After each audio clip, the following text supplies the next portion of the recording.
Join me, Susan Regan, host of Connecticut Valley Views, the most widely watched interview program on Connecticut Public Access TV. Proof to the people is the byline. Insight without bias, generating a 360 perspective. Our mission is to focus on topical subjects with thought-provoking interviews regarding municipal leadership, current affairs, educational and political topics, as well as key destination points in New England. And here is your host for Connecticut Valley Views, Susan Regan. Hello, and thank you for joining me today. We're going to have a very interesting conversation as we are at the offices of PURA. And my guest is Michael Caron. He's a commissioner for the Connecticut Public Utilities Regulatory Authority. And I would first like to make a statement about PURA. This department, known as PURA, is a three-member quasi-judicial body that oversees and regulates the state's electricity, natural gas, water, and telecommunications companies. And I thought I would just say that, Mike, and it's a pleasure to be here with you, Pleasure's Michael. mine. And it's a pleasure to talk, and I think to have a candid conversation about some of the things that the people of Connecticut would like to know, what goes on in this department, what kinds of things you have jurisdiction over, how you're watching over things for people, and maybe update us on some of the things that are going on in the legislature. Sure, we'll do the best we can with that. All right. Now, I'd like to mention a few things. Your background is extensive, and I think it brings a great deal to the department. It brings a great deal to Connecticut and to Connecticut's residents. So, you served as Commissioner of the Connecticut Public Utilities Regulatory Authority since 2012, and I believe it was Governor Malloy who actually appointed you to that position. Yes. And you currently represent PURA on the Connecticut Siting Council. What exactly is the Siting Council?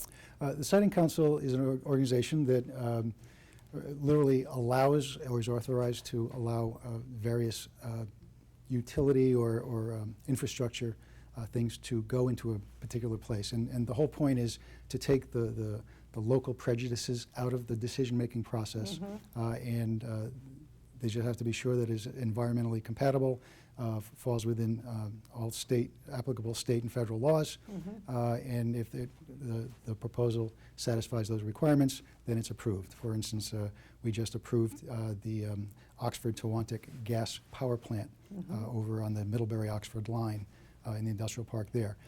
Very controversial. It had been approved a number of years before, about 15 years before, but due to changed conditions, not the least of which is the fact that the combined cycle turbines are much more efficient and they provide even greater megawatts of, in other words, energy, electricity, power for the New England grid system located in Connecticut. It was felt it was a good proposal and consequently was adopted. It's currently under review for air permits through the Department of Energy and Environmental Protection. Now, when you said that 15 years, that's a long time to have a controversy over. So Sure. who was again and who was for it, and why was there an issue? Are we talking about the public being involved, or who, what sides were taken by whom? There was essentially, whether it's cell towers, whether it's an electric substation, whether it's a power plant, somebody to where it's going to be sited or proposed to be sited, whoever's living there is going to have an issue with it. And the Siting Council tries to address as many issues as possible. This was very concentrated local opposition to it. It was in the courts for a number of years and consequently received a number of reapprovals for extensions of time to have the thing constructed while it was still in litigation. The odds are good it'll still go into litigation, but there's an issue with the, again, with the New England grid system that it be in operation within 3 years because New England is counting on those megawatts to be there because it's been accepted in the forward capacity auction that the independent system operator, the regional operator of New England, manages in that market. So the overall decision is the benefits outweigh the risks or the concerns for the majority of the people that it's serving, and not that's what essentially makes up the decision to go ahead. For most of all the decisions that I've ever been involved with, it's trying to balance the value provided versus the cost that we'll all have to absorb in some way, shape, or form. And sometimes it works for you, and sometimes it doesn't. Did you have public sessions for people to attend? Certainly, extensive. There were quite a few, including a site review where the public is always invited, and they did a walkthrough of the site. And we had hearings in Oxford and also here in New Britain. Quite a few, in fact. Yeah, and when the people attended, there's obviously a certain format for it, so they can speak at a certain time and say whatever it is they're concerned about and so forth. So those are all taken into account, and then the decision is made. All goes into the record. Comments from the public, as well as people can apply as interveners and literally be part of the process with the opportunity to cross-examine the witnesses, the various witnesses, including the applicants. See, that's what I think is very important about this department, is you give the opportunity for the public to actually be involved in a number of these things. And I think that sometimes the administration, when it's deciding on things where the budget will be spent or things are going to happen, they'll say that it'll be open to the public, and it has not occurred necessarily. Where they say there'll be open forums about whether it's premiums will be raised for people for long-term care or life insurance or whatever, and they've said there's going to be a public forum, and then there hasn't been. But you guys, that's your standard. Well, it's our standard procedure. A lot of it's required. We work under the U.S. Uniform Administrative Procedures Act. We live under the principle that more process is better. And whenever people have an opportunity for various motions or more public hearings, we try to afford that as often as possible. Now, you're also treasurer for the New England Council of Public Utility Commissioners, so that's a board of commissioners. Yes. I take it? Okay. And you serve on the Electricity Committee of the National Association of Regulatory Utility Commissioners as well. Indeed. Now, prior to your appointment, give us a little bit of background. You've served in many capacities, and I think that's very, as I said early on, beneficial to everyone. Well, as my sister is fond of saying, I look good on paper. Okay. And so once upon a time, back in 1985 or 86, I had been first elected to this Danielson Borough Council. And one night there was a meeting, and I didn't make it. I wasn't feeling well. I didn't show up. Yeah. I got a call later from one of my fellow councilors saying that the current president of the council had resigned, and they appointed me as interim president. Oh. And so, my springboard to your glory knowledge. was the Yeah, old yeah, Danielson Borough yeah. Council. So from there, my dad knew a former state senator who saw me involved, and there was an open seat for the state representative position in Danielson and the town of Plainfield. So we recommended I run. So I did, won by 32 votes in 1990, and turned that into a 9-term career in the Connecticut legislature and the House of Representatives. So it was one of the best jobs ever. It was great to be someone who represented the people who we grew up with. Kind of local boy makes good. It was fun to do that. It was a real honor. After I left the legislature in 2008, 2009, I ended up being hired by Pfizer in Groton to be their director of public affairs in Connecticut. And my dad would ask me, what is it you do? And the best I could do is I'm like state rep for Pfizer. Yes. So I served on a series of boards and represented them with the Connecticut Business and Industry Association, the local chambers of commerce. I would reach out to the federal representatives' offices in Congress. Because I had experience in the legislature, I worked with their Legislative Affairs Committee in Connecticut as well. We worked on developing our pharmaceutical pack with the scientists in Groton. And what I tried to do there was translate what the scientists were doing and trying to accomplish, creating drugs for better living for people, to the lay people out in the real world, and trying to explain to the scientists what goes on in the real world and how it affects them in the scientific world. And it was a great job. Again, it was ended up being a dream job. After that, I did some consulting work with the legislature after Pfizer had gone through some restructurings. And then had the opportunity to be appointed as commissioner here. When you got the appointment, was it something that you were made well aware of, or there were several people being considered, or were you the choice, and how did that work? I mean, was it a decision that it's a family decision, you want to do, your wife says, yes, this sounds good? It's funny, I had an interest before I'd left the legislature, and I'd explored it, but there wasn't an opening, and then the position of Pfizer became available, so I went there very happy with it. But I had an interest in this once upon a time. And then coincidentally, there was an opening. Our previous chair, Kevin Delgado, was commissioner here for a while, also served in the legislature. Apparently he had recommended me as someone to be considered, and I had heard that he had done that, and so I approached the administration and said, I understand there's a little opening and would love to be considered if you think it's appropriate. And you know, it's sort of like being Woody Allen, 70% of Yes. success in life is just showing up. And Yes, I just happened to that's be quite there. true. And I had seen, Timing. and again, at Pfizer, it was such an interesting thing. We saw all the candidates. We invited them all to come through the campus, explain who we were, what we did, and how we did it. I would see them at all these various campaign functions. So Governor Malloy, I think, was at least somewhat aware of me Yes, and yes. would see me at the Capitol here and FaceTime. there. Yeah, exactly. And not a lot of FaceTime, but just familiar. Just enough. You know, I guess I ended the legislative career with still some friends and respect, and so it turned out to be a pick that worked, I think, hopefully for both of us. He called me his non-democratic pick because he has to have a Republican serve Yeah. here. So, Well, but I'm that's still bipartisanship showing up. a little bit, and I must say, my colleagues, Commissioner Bekowski and Commissioner House, we get along very, very well, very collegial. We like each other. We like to work with each other. We have That's a some- trust value. there's You tend to like people that you trust. and vice versa. And it's so far the past 3 years have been very, we think, productive for the authority, working together and working with the staff. Well, that's why that's why it was important to kind of talk about all these different pieces, because what you bring to this department is not only your experience, but your, let's call it, connections, relationships. You're able to tap into a lot of different people in order to get information, to draw on their backgrounds, their latest thing. And I think that's very important. Those relationships help to pave the way for some things you want to get done. They really do, and it's really just, again, whether you're in politics, whether you're in business, they all end up being very human businesses. Yes. I mean, interaction is important, communication is very important. Yes. And I find the more I show up and the more I communicate with people and they understand my perspective and why we're doing the things that we are doing, Yes. and we get to understand why they're doing things they're doing, you find the common ground, and then you can agree to disagree on various things, and sooner or later Exactly. come to some accommodation or consensus. Exactly. Well, I think what is a good segue to this is what is PURA? Now, I gave a statement up front. It's a 3-member quasi-judicial body. Okay, that's all fine. If we want to break this down as to exactly what PURA is, and I guess while we're talking about communications too, when you hear from the public, are you hearing mostly through emails? Are you hearing by phone?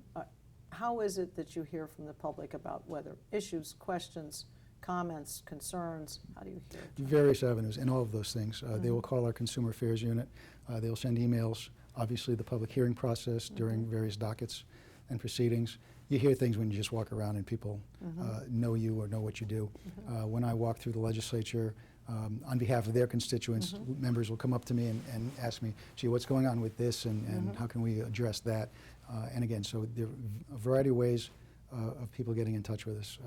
And it's just keeping your ears open and your eyes open and paying attention and being sensitive to the effect that proposals will have on others and what our decisions will have on others.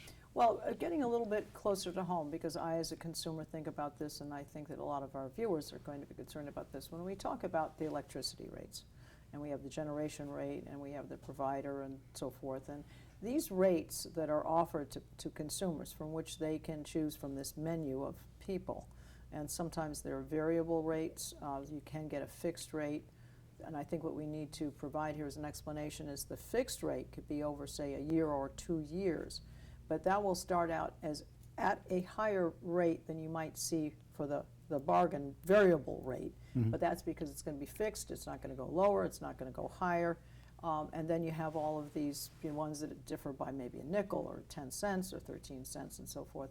So for those out there who are confused by this, maybe we just talk about that and what you have been trying to do in the legislature currently to maybe make that more palatable for everybody. Very important subject.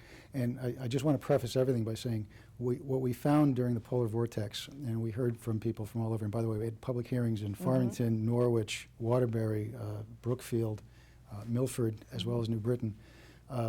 People were severely hurt by this, and what we found that in a weird, perverse way, the market worked.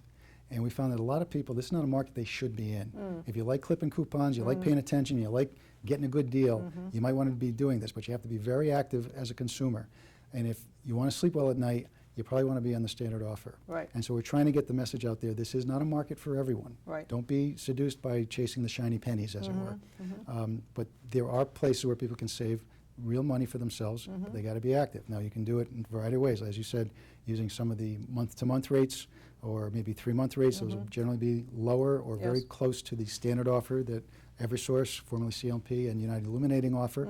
And you might have to pay a little premium for the stability of having the 6-month or 12-month or 24-month rate. Still may be a little better than the utility rate, the standard offer that is, but it may be lower. And again, you lock in. But when you lock in, at least you know what your costs are. But if it drops lower, as we've just seen this summer, you know, you may be stuck with that and facing a termination fee. And it was very similar to the way the old cell phone contracts used to work. You know, you may not like your deal all of a sudden. You want to get out, it's a couple $100. And the cost isn't quite so high for the retail electric market. But there is that there, and they have to protect their costs too. So just so people know, we've developed a working group with the retail electric suppliers and the authority, as well as our friends at the Office of Consumer Counsel. I think the AG sits in on occasion or listens in. And we're trying to understand each other's perspective. And I think many times we talked past each other. And sometimes we would provide a regulation which we thought was fairly simple. Come to find out the implementation is much more complicated, whether it's software, whether it's something that they just can't add, it'll add so much cost, it's not really worth it. So when we talk and communicate with each other, we find the pitfalls before they're implemented. And again, we're all trying to find the best value that both the companies can provide for the customers, and they can still be a sound company, and that we can make sure that the customers are getting a fair value-based deal. And we just try to make sure that we're doing that in everyone's benefit, try to find the balance. How is Connecticut doing compared to our surrounding states? Are we competitive? In terms of rates? Yes. And if we're higher, why? The generation rates are generally competitive with our states. But when you look at the bill, there are a number of different other components. Most of them are statutorily required.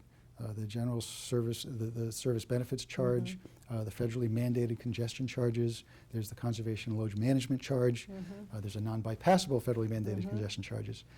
So a lot of these are federally or state mandated charges. And so the generation rates, while being fairly competitive. So the federal part's okay, because everybody's getting that. Everyone's getting that. But the state different one, states have different costs embedded into those particular components of their bill, the line items on the bill. So you can see what those are, and a lot of people don't like them, but the transmission charge, the distribution charge. So those can tend to be higher.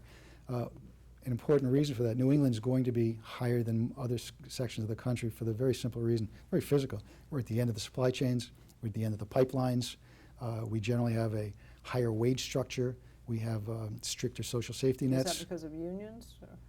It's just the nature of the way things have evolved in Connecticut and specifically New England in general.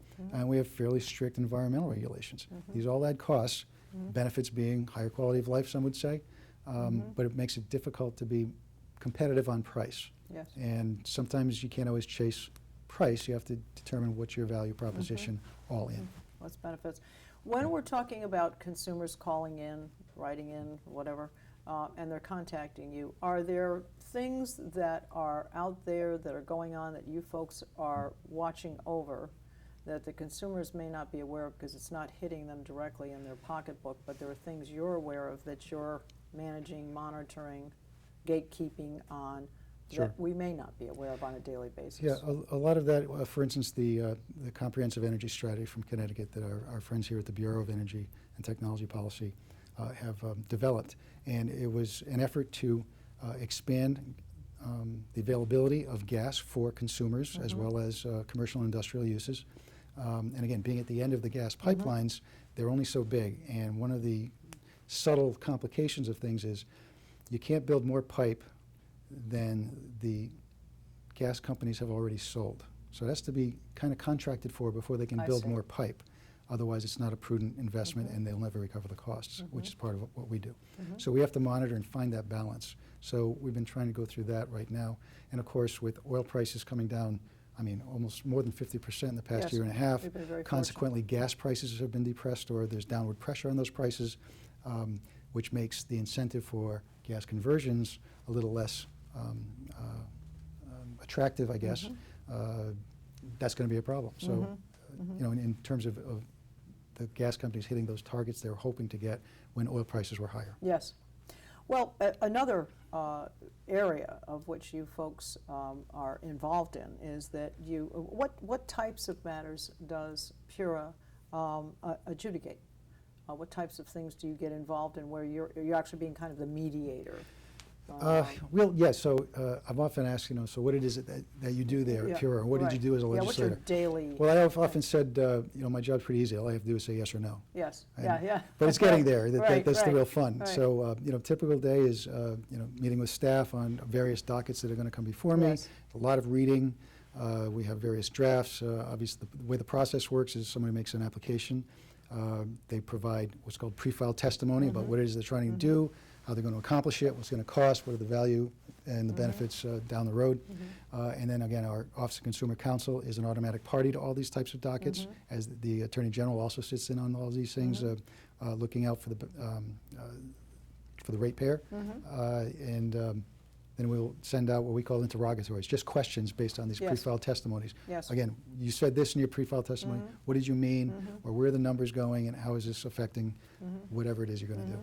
After that, we schedule public hearings. Again, and also entertain any request for intervener status from other people who will be affected by this, and they become part of the ongoing docket. They may cross-examine once we have public hearings. Our staff cross-examines the witnesses of the applicants and also witnesses from the Office of Consumer Counsel. And ultimately, after we've done all this, we come up with what we call a proposed final decision. After that, people who have exception to it write those exceptions, send them to us, we review them, and generally schedule an oral argument, so they have one more crack at making their case Sure. one way or the other based on what that proposed final decision is. And then ultimately, within either a few days or a week, we'll come out with a final decision, the yes or no. And people should know that over the course of the 3 years, there have been a number of decisions where we've changed our minds based on the exceptions, based on the Really? oral arguments. And we have some very robust internal discussions on some of these things. Sometimes the commissioners disagree with the staff, sometimes staff disagrees with the staff. Sometimes you have a commissioner here who doesn't agree with that. We just had one last week where we had our first real dissenting opinion on an entire docket concerning a combined heat and power proposal that we felt the prevailing opinion didn't really qualify for previous grants available. It's interesting though you could change your mind based on more information that comes through. It's almost kind of like DNA has changed a lot of things for people now that it's come to bear. And I just want to clarify, it can't be new information, because Okay. once the record closes, we can It's only... just a reread or a read? Well, they point to something else in the record I that see. maybe we overlooked, I or see. maybe we read the statute Okay, it wrong, can't be or new, interpretation okay. isn't quite, it has to be from, our decision has to be based on what's in the record, I see. not on a whim, I because see. all of our decisions can be appealed next door to the Connecticut Superior Court, Yes. and have been. Yeah, that's very important. How do you go about your regulatory roles? I mean, how do you go about them? Again, we, as the commissioners, we don't prejudge. Yeah. We try to keep as open a mind as we Yes. humanly can. Yes. We have experts on staff, very knowledgeable. Many of them have been here 30 years, 25, 20 years, a lot of experience. The utilities that come in before us, again, very knowledgeable about their own work. The Office of Consumer Counsel and the authority itself, we may hire consultants as well to help augment our staff and the OCC staff. And so we will preside over the various hearings. And where would you draw those consultants from? They're people who are specialized in certain Yeah, areas? exactly. Okay. They are either specialized in finance. Okay. They're specialized in depreciation rates. I see, okay. We had a decision recently on something called accumulated, it's accumulated deferred income taxes. Okay. Within, Yeah. very complex. Yes, yeah. I'm surprised I could even say that. Yeah. There's so many acronyms. Well done. and you have to, we have to try to flesh out as much information as we can. Yes. Our staff tries to get as much information as they can as they're helping draft the final decisions, and then we throw them out there. And that's why we have the exceptions and the orals. What did we miss? How are we interpreting the statutes? Are we taking into account previous precedents? And ultimately, you say it's yes or no. Yes, yeah. Now, who is impacted by PURA's rulings? In other words, obviously the various companies, the supplying vendors are, and I guess an important question would be, what can you do to them or about them? Now, you mediate the situation, or you get people to come to an agreement, or you give a ruling, or you're giving a decision, or whatever. I mean, you can actually use the word force, or? Well, we have a lot of discretion. Okay. We act as judges, the Yes. commissioners do. Yes. And if sometime your ruling comes down, then they have to comply. someone would have to comply. All right. And if it's an important enough motion or a particular motion, we'll actually have we'll stop the proceedings. In fact, we've just done this on a docket from a couple of 3 weeks or beginning somewhere in July. Someone made a motion that was pretty serious, and we literally stopped the proceedings and asked them to write us a brief on their motion. Okay. Asked others for a reply brief, and we will be having a hearing on that particular motion before we will proceed with the actual docket going forward. What appears to me now, in having this conversation with you, is you're as objective as possible. Yes. You obviously are taking into account all of the details of the situation, all of the concerns of both parties, or however many parties are involved Could in be it. multiple.